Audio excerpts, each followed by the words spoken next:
வணக்கம். டாக்டர் சதீஷ் ராஜா உங்கள் அபூர்வாஸ்லேருந்து. இப்போ நம்ம அபூர்வாஸில் ஒரு சிறப்பான பொருள் விநியோகத்துக்கு வந்திருக்குது.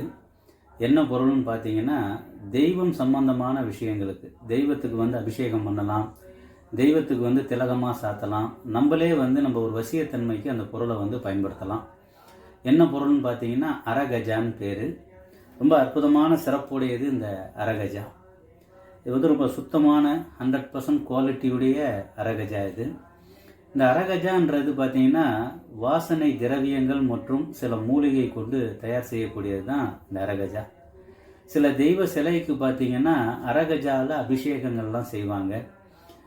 குலதெய்வ வசியம், இஷ்ட தெய்வ வசியம், அதே மாதிரி பார்த்தீங்கன்னா ரொம்ப உக்ரமாக இருக்கிற தெய்வங்களுக்கெல்லாம் இந்த அரகஜா ரொம்ப விருப்பமான ஒன்று. போகிற காரியங்கள், பணம் சம்பந்தமான விஷயங்கள், அதே மாதிரி தெய்வம் சம்பந்தமான விஷயங்கள், வீட்டில் தெய்வம் குடிக்கொள்ள மாட்டுது, குலதெய்வம் வரமாட்டுது அப்படின்னு சொல்கிறவங்க இந்த அரகஜாவை தாராளமாக பயன்படுத்தலாம். ரொம்ப அற்புதம் நிறைந்த ஒரு மூலிகையால் செய்யப்பட்டது இந்த அரகஜா. இந்த அரகஜா பார்த்திங்கன்னா நமக்கு இந்த பேஸ்ட் வடிவத்தில் தான் நமக்கு கிடைக்கும்.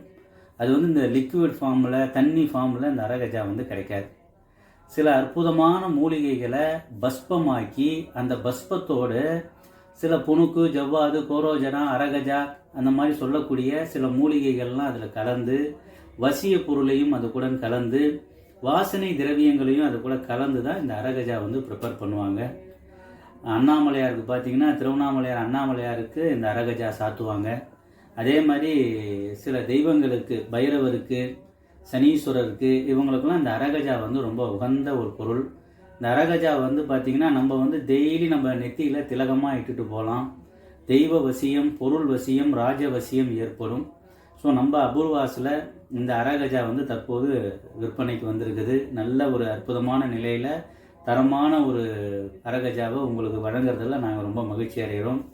நன்றி.